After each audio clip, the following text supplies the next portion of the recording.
Budget లో premium luxury villa అందిస్తోంది APR group వారి గోల్డెన్ లీఫ్ విల్లాస్. ఇప్పుడే కాల్ చేసి మీ విల్లా బుక్ చేసుకోండి.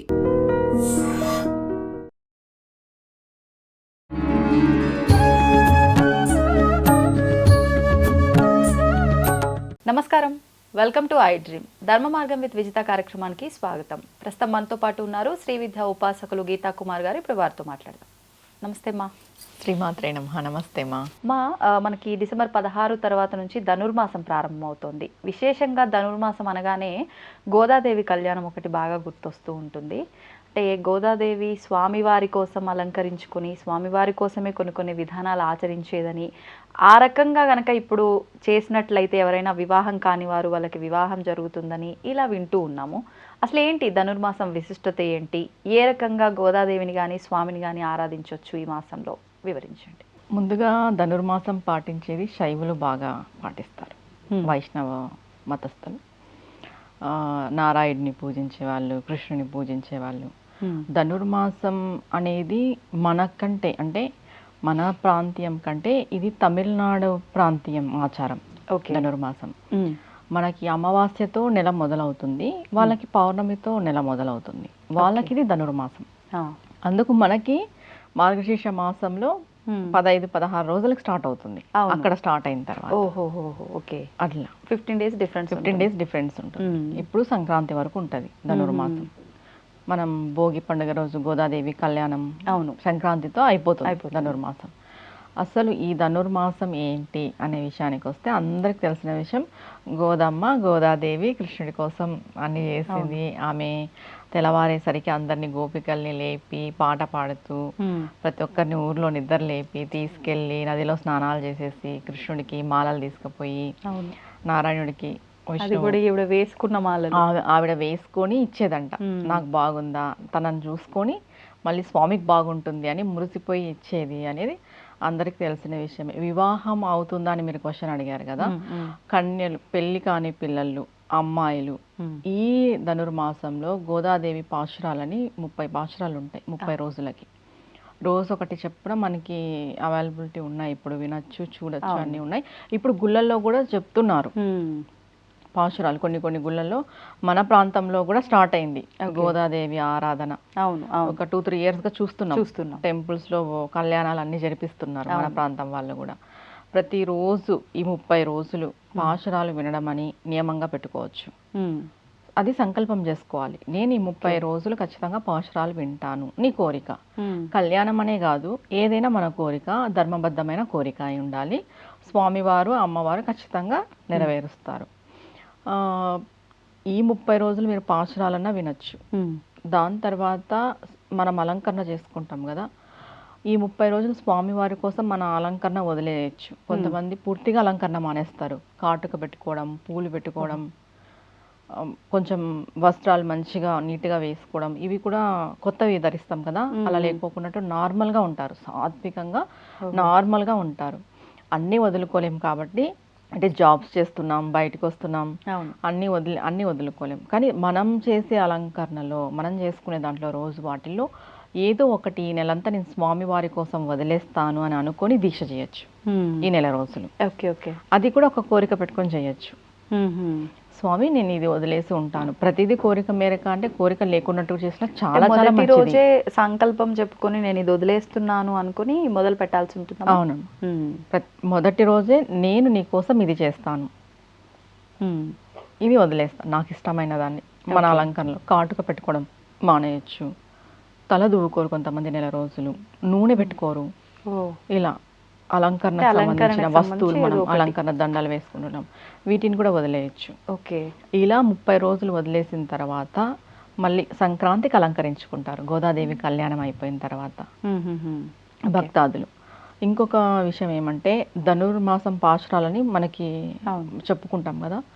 దాంట్లో ఏ ఒక్క పాశురమైనా కూడా తీసుకొని ఈ 30 రోజులు కూడా 108 సార్లు చదవచ్చు.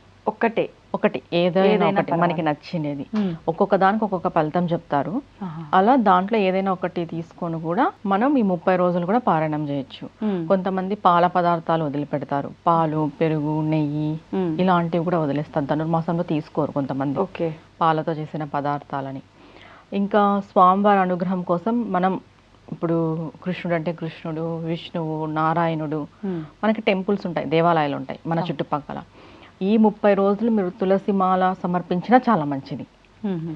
స్వామివారికి పుష్పాల మాల సమర్పించినా, మీ చేతులతో కుట్టి సమర్పించినా చాలా మంచిది. ఎందుకంటే ఆవిడ కుట్టి ఆవిడ మెల్లో వేసుకొని స్వామికి వేసేది. నేను మెల్లో వేసుకో అని చెప్పట్లేదు, మరి ఇప్పుడు కుట్టేసి మనం స్వామివారికి ఇవ్వచ్చు. నెల రోజులు తులసి మాల కూడా సమర్పించవచ్చు ఇలా. ఇంకా వైష్ణవులు అయితే ప్రతిరోజు విష్ణు పారాయణం ఇవన్నీ చేస్తారు. ఇంకొకటి తిరుమలలో కూడా ఇప్పుడు ధనుర్మాస పూజలు జరుగుతాయి.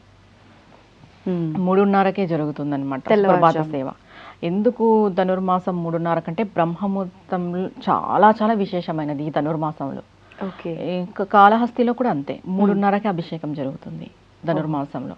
కొన్ని అటు సైడ్ అంటే తమిళనాటకు సంబంధించిన క్షేత్రాలకి, అంటే మన ప్రాంతంలో ఉన్నా కూడా ఆ పద్ధతి చేస్తారు. మన క్షేత్రాలకు కూడా ధనుర్మాసం పద్ధతి 3:30కే ప్రభాత సేవ అయిపోతుంది.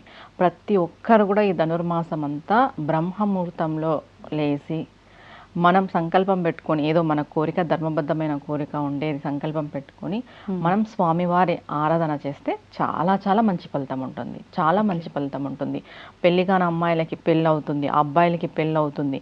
మనకి చిన్నపిల్లలు ఉంటారు, వాళ్ళు కూడా చాలా సాత్వికంగా మారుతారు. కొంచెం కోపంగా మొండిగా అలా ఉంటారు కదా, అలాంటి వాళ్ళు కూడా చాలా సాత్వికంగా మారుతారు ఈ వ్రతం చేయడం వల్ల. ఇది చాలా ఎలా ఉంటుందంటే సాఫ్ట్ గోయింగ్ అంటాం కదా మనము, మృదువుగా సున్నితమైనది ధనుర్మాసం దీక్ష.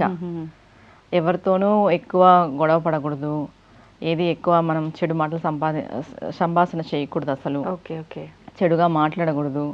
ప్రతిదీ కూడా సున్నితంగా ఉండాలి. అంటే ఆవిడ దాంట్లో చెప్తుందనమాట, మన మనస్సులో కృష్ణుడు కొలువై ఉన్నప్పుడు మనం చాలా సున్నితంగా ఉండాలి. ఎందుకంటే ఆయన సున్నితత్వానికి ఎక్కువ అనుగ్రహిస్తాడు స్వామి. గోదాదేవి చెప్తుంది, మనం సున్నితంగా ఉంటే స్వామి ఎక్కువ అనుగ్రహిస్తాడు మనల్ని, సున్నితమైన మనసుతో ఉంటే అనేసి. ఆవిడ 3:30కే గోపికలందరినీ లేపేదన్నమాట, స్వామివారి సేవకి వెళ్ళాలి, లేయండి అని. ఇప్పుడు కూడా మనం కూడా ఈ నెల అంతా వీలైతే 3:30 లేదా 4:30కి లేచే ప్రయత్నం చేయండి. చాలా చాలా మంచిది. ధనుర్మాసంలో బ్రహ్మముహూర్తంలో చేసుకునే పూజ, సేవ, కైంకర్యం ఏదైనా సరే చాలా చాలా మంచి విశేషాన్ని ఇస్తుంది. అంటే ఇప్పుడు ఈ నెలంతా చేయాలనుకుంటే మరి నియమాలు ఏమైనా పాటించాలా, అవసరం లేదంటారా? నియమాలు అని అంటే నేను చెప్పాను కదమ్మా, అలంకరణలో ఏదైనా ఒకటి ఒక సంకల్పం సంకల్పం లేదు, ఇవన్నీ ఏం లేదు, నేను మామూలుగా మాసం అంతా ఆరాధన చేసుకుంటా అనుకునే వాళ్ళకి, ఖచ్చితంగా నెల చేసుకుంటా అనుకున్న వాళ్ళకి నియమాలు అవసరం? ఖచ్చితంగా నెల చేసుకుంటున్న వాళ్ళకి విష్ణు పారాయణం చేసుకోవచ్చు. ఏ నియమాలు ఏం లేదు. ఇప్పుడు మాంసాహారం తినము, మామూలుగా ధనుర్మాసంలో కొంతమంది తినరు. మన సైడ్ వాళ్ళు కూడా ఇప్పుడు పాటిస్తున్నారు కాబట్టి వదిలేస్తున్నారు. మార్నింగ్ దీనికి మెయిన్ నియమము ఉదయాన్నే లేవడం, బ్రహ్మముహూర్తంలో లేవడం. ఇదే పెద్ద కష్టమైన పని.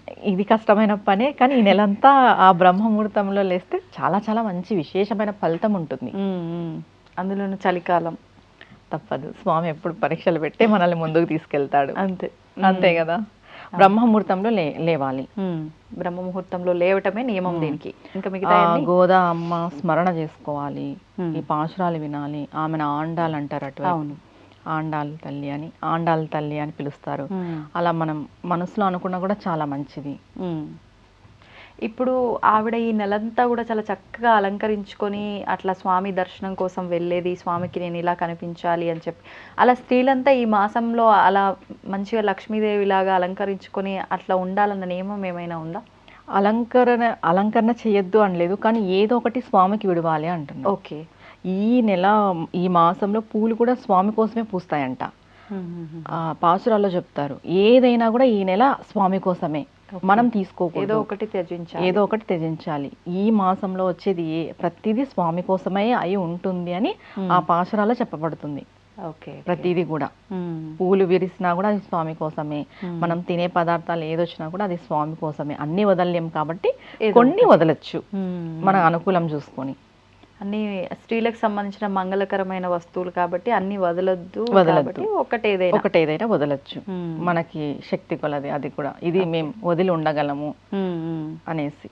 ఇప్పుడు రోజు ఒక పాశురం వినమన్నారు, పారాయణ చేయమన్నారు. అంటే స్త్రీలకు సంబంధించిన 5 రోజులకు సంబంధించినవి ఆ రోజుల్లో చెయ్యలేరు, ఒకవేళ చెయ్యొచ్చా? చెయ్యకపోతే అవి ముందు చదవచ్చా, అయిపోయిన తర్వాత కంటిన్యూ చేయొచ్చా? అయిపోయిన తర్వాతే చదవాలమ్మా, అయిపోయిన తర్వాతే చదవాలి. వినొచ్చు, వినడానికి ఏం కాదు, చదివేదైతే లేదు. ఓకే. కానీ చదివే వాళ్ళు మాత్రం, పారాయణం చేసే వాళ్ళు మాత్రం ఆ 5 రోజులు వదిలిపెట్టే పారాయణం చేయాలి. ఓకే. నైవేద్యం విషయానికి వస్తే ఇక్కడ కృష్ణుణ్ణి గోదాదేవిని ఆరాధిస్తున్నారు. అంటే ఎక్కువగా కృష్ణుడి ఆరాధన అంటే వెన్న. మరి నివేదన విషయానికి వస్తే ఏం నివేదన చేయొచ్చు? ఇంట్లోనే అలా నెలంతా చేసుకునే వాళ్ళు అలాంటిది ఏదైనా ఉందా? పానకం, వడపప్పు, వెన్నె, పూలు, పండ్లు, తులసిమాల, పూమాల, ఇవన్నీ టోటల్ అన్నీ వస్తాయి. తులసిమాల ఖచ్చితంగా ఉండాల్సింది. ఈ నెల ప్రతి ఒక్కరూ తులసిమాల సమర్పిస్తే చాలా చాలా మంచిది స్వామికి. ఓకే. ఆమె ఆరాధనలో ఉండాలి, గోదాదేవి ఆరాధనలో మనం ఉండాలన్నమాట. ఆమెను ఎక్కువ తలుచుకోవాలి ఈ నెల అంతా. ఓకే. చాలా చాలా మంచిది. ధన్యవాదాలమ్మా. నమస్తే మా. And for more videos, Please subscribe to iDream. Please subscribe to iDream. Please subscribe iDream. And please subscribe to iDream. For more videos, subscribe to iDream. please like, share and subscribe to the channel. Congratulations, iDream. Subscribe to iDream. Subscribe to iDream. So subscribe to iDream Media. iDream ki iDream team andarki huge congratulations. Please subscribe iDream Media. Please subscribe to iDream. Subscribe iDream. Please subscribe to iDream.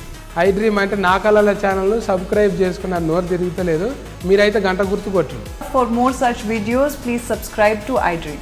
Subscribe to iDream. Please subscribe to iDream. Please subscribe iDream Media. Please do subscribe to iDream. Please subscribe to iDream Media. For best entertainment and information, please subscribe iDream. And don't forget to subscribe to iDream.